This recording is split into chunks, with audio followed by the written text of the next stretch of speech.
بسم اللہ الرحمن الرحیم، السلام علیکم۔ بازار کی چہل پہل اپنے عروج پر تھی۔ خریدار مول تول میں مصروف، دکاندار آوازیں لگا رہے تھے، مگر ایک ایسا شخص تھا جو ان سب سے بے نیاز ایک کونے میں خاموشی سے کھڑا تھا۔ اس نے معمولی سی پگڑی پہنی ہوئی تھی، کندھے پر پرانا سا تھیلا لٹک رہا تھا، اور اس کے چہرے سے عاجزی ٹپک رہی تھی۔ مگر کوئی نہیں جانتا تھا یہ شخص کوئی عام گاہک نہیں، بلکہ سلطان مراد فاتح ہے۔ وہی سلطان جس نے قسطنطنیہ کے آہنی دروازے توڑے اور دنیا کی نظروں میں ایک نیا نقشہ کھینچ دیا۔ آج وہ سلطنت عثمانیہ کا فرمانروا سادہ بھیس میں اپنی رعایا کے درمیان موجود تھا، مگر کیوں؟ وجہ بہت معمولی تھی۔ بظاہر سلطان کی نظر ایک موچی پر پڑی جو ہر روز آتا، پرانے جوتے مرمت کرتا، صرف 2 درہم کماتا اور پھر دکان بند کر کے خاموشی سے بازار سے نکل جاتا۔ نہ کوئی شور، نہ ہرس، نہ کوئی مددگار۔ اس کی دکان کے سامنے کبھی لمبی قطاریں لگتی، کبھی خالی پن چھا جاتا، مگر اس کے معمول میں کوئی فرق نہ آتا۔ سلطان کی بصیرت نے فوراً بھانپ لیا کہ اس شخص کی سادگی کے پیچھے کچھ ایسا راز ہے جو شاید ہزاروں درہم کمانے والوں کے پاس نہیں۔ یہ معمولی لگنے والا موچی جو صرف 2 سکے کماتا ہے، آخر روزانہ کہاں چلا جاتا ہے اور کیوں؟ یہ سوال سلطان کے دل میں کانٹے کی طرح چبھ گیا، مگر جواب وہ تھا جو تاریخ کے صفحات میں ہمیشہ کے لیے درج ہونے والا تھا۔ وہ جواب جو بادشاہوں کو بھی جھکا دیتا ہے، اور جو سلطان مراد کے چہرے پر آنے والے لمحوں میں بے اختیار آنسو لے آیا۔ صبح کا سورج ابھی پوری طرح چمکا بھی نہ تھا کہ سلطان مراد ایک بار پھر اپنے چھپے ہوئے بھیس میں شہر کی مرکزی بازار میں داخل ہوا۔ گلیوں میں روایتی مصروفیت جاری تھی۔ کوئی زیتون بیچ رہا تھا، کوئی قالین لپیٹ رہا تھا، تو کوئی خوشبوؤں کے عطر کی بوتلیں سجا رہا تھا، مگر سلطان کی نظر صرف ایک جگہ ٹھہری ہوئی تھی، وہی معمولی سا موچی جو لکڑی کی چھوٹی سی دکان میں جھکا ہوا پرانے جوتے مرمت کر رہا تھا۔ وہ نہ شور مچاتا، نہ گاہکوں کو آواز دیتا، اور نہ ہی دن بھر کی کمائی کے پیچھے بھاگتا۔ سلطان نے خاموشی سے اسے دیکھتے ہوئے وقت نوٹ کیا۔ صبح کے پہلے پہر سے لے کر دوپہر کی اذان سے کچھ پہلے تک اس نے صرف 3 جوڑوں کی مرمت کی، اور پھر 2 درہم اکٹھا کر اپنی ٹوٹی چپل پہنی اور دکان بند کر کے آہستہ بازار سے نکلنے لگا۔ یہ دوسری بار تھا جب سلطان نے یہ سب کچھ ہوتے ہوئے خود دیکھا۔ اس کا دل اب محض مشاہدے سے آگے بڑھ چکا تھا، تجسس اب سوال میں بدل چکا تھا۔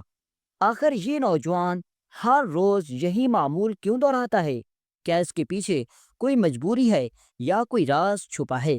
اگلے لمحے سلطان نے خود سے وعدہ کر لیا، اگر کل یہ شخص پھر یہی کرے گا تو میں خود اس کے پیچھے جاؤں گا، اور پھر جو بھی راز ہے اس سے پردہ اٹھاؤں گا۔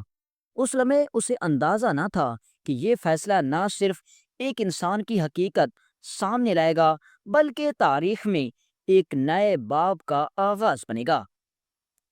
وہ رات سلطان مراد کے محل میں بے چینی سے گزری۔ بازار میں گزرے دن کا منظر اس کے ذہن پر چھا چکا تھا۔ وہ نوجوان موچی، اس کی سادگی، 2 درہم کی کمائی، اور اس کے بعد خاموشی سے بازار سے غائب ہو جانا۔ ایک فاتح قسطنطنیہ جس نے یورپ کے سب سے مضبوط شہر کو اپنے گھوڑے کے سموں تلے روند کر عثمانی پرچم لہرایا تھا، آج ایک عام شخص کے طرز زندگی سے اتنا متاثر ہو چکا تھا کہ نیند بھی اس کی آنکھوں سے روٹھ گئی تھی۔ وہ کوئی عام بادشاہ نہیں تھا، وہ مراد ثانی کا بیٹا تھا، ایک ایسا فرمانروا جس نے نہ صرف میدان جنگ میں تلوار کے جوہر دکھائے، بلکہ اپنی رعایا کے دل بھی جیتے۔ وہ جانتا تھا کہ سلطنت کی اصل بنیاد قلعے اور توپیں نہیں، بلکہ وہ لوگ ہوتے ہیں جو اخلاص، نیکی اور قربانی کے پیکر ہوں۔ یہی سوچ اسے دوبارہ بازار لائی تھی، اور اب یہ تجسس محض ذاتی دلچسپی نہیں رہا تھا، یہ ایک حکمران کی بصیرت بن چکا تھا۔ وہ ماضی کے لمحوں میں کھو گیا۔ اسے یاد آیا جب اس نے قسطنطنیہ کو فتح کیا تو دشمن کے سپاہیوں کو پناہ دی، چرچ کو مسجد میں تبدیل کرتے ہوئے اہل کتاب کے جذبات کا خیال رکھا، اور جب ایک غلام نے دشمن کے لشکر سے بچی ہوئی عورتوں کو تنہا پایا تو سلطان نے حکم دیا کہ کوئی بھی مرد ان کے قریب نہ جائے جب تک کہ وہ محفوظ پناہ گاہوں تک نہ پہنچ جائیں۔ یہی وہ انصاف تھا جس نے سلطان مراد کو صرف ایک جنگجو نہیں بلکہ دلوں کا فاتح بنایا۔ اب اسی سلطان کے سامنے ایک نوجوان کا کردار تھا جو دولت کے سمندر کو ٹھکرا کر روزانہ صرف 2 درہم کماتا تھا۔ کیا یہ وہی روحانی طاقت تھی جس نے اسلامی سلطنتوں کو بنیاد بخشی تھی؟ کیا یہ نوجوان دراصل سلطنت کی کھوئی ہوئی اصل کو یاد دلا رہا تھا؟ یہی سوالات سلطان مراد کو صبح کے فیصلے پر لے آئے۔ اگلی بار وہ صرف مشاہدہ نہیں کرے گا بلکہ خود اس سادہ نوجوان کا پیچھا کرے گا تاکہ جان سکے کہ 2 درہم کی اس سادہ سی زندگی کے پیچھے کیسا خزانہ چھپا ہوا ہے۔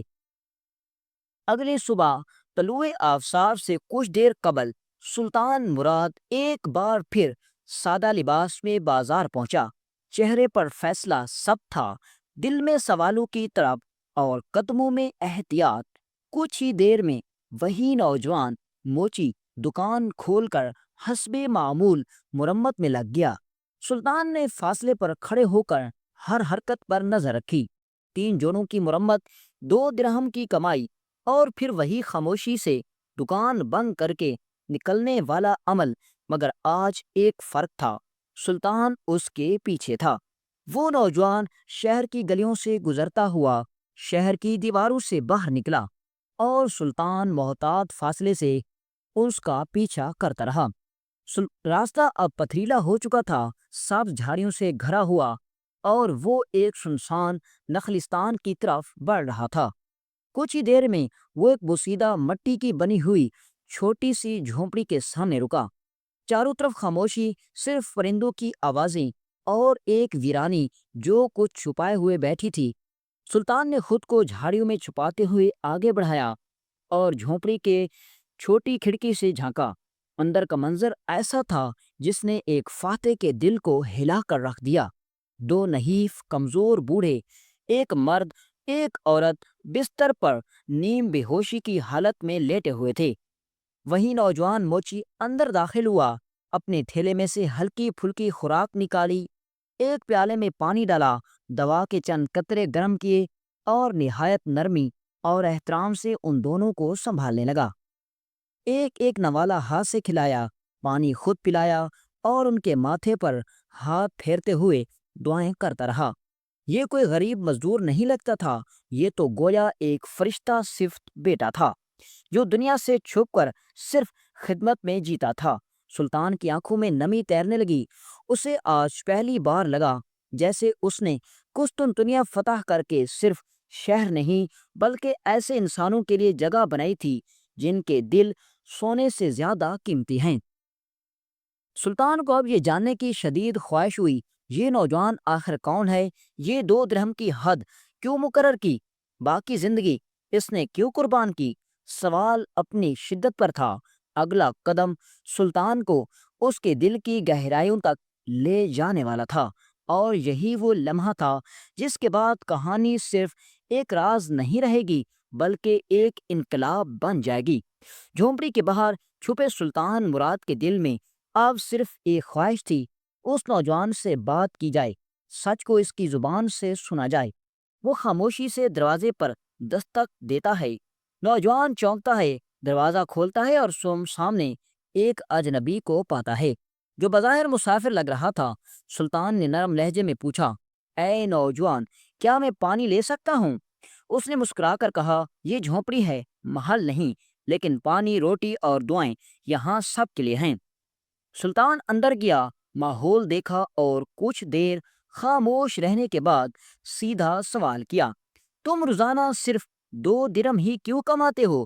تم چاہو تو دن بھر کام کر کے کئی گنا کما سکتے ہو، یہ انتخاب کیوں؟ نوجوان نے سر جھکایا جیسے برسوں پرانی کوئی بات دوبارہ یاد آ گئی ہو، پھر آہستہ بولا، یہ دونوں میرے ماں باپ ہیں جو بڑھاپے اور بیماری کے ہاتھوں کمزور ہو چکے ہیں۔ میں ایک وقت کا کھانا اور دوا کے چند قطرے خریدنے کے لیے روزانہ 2 درہم کماتا ہوں، باقی وقت ان کی خدمت میں صرف کرتا ہوں۔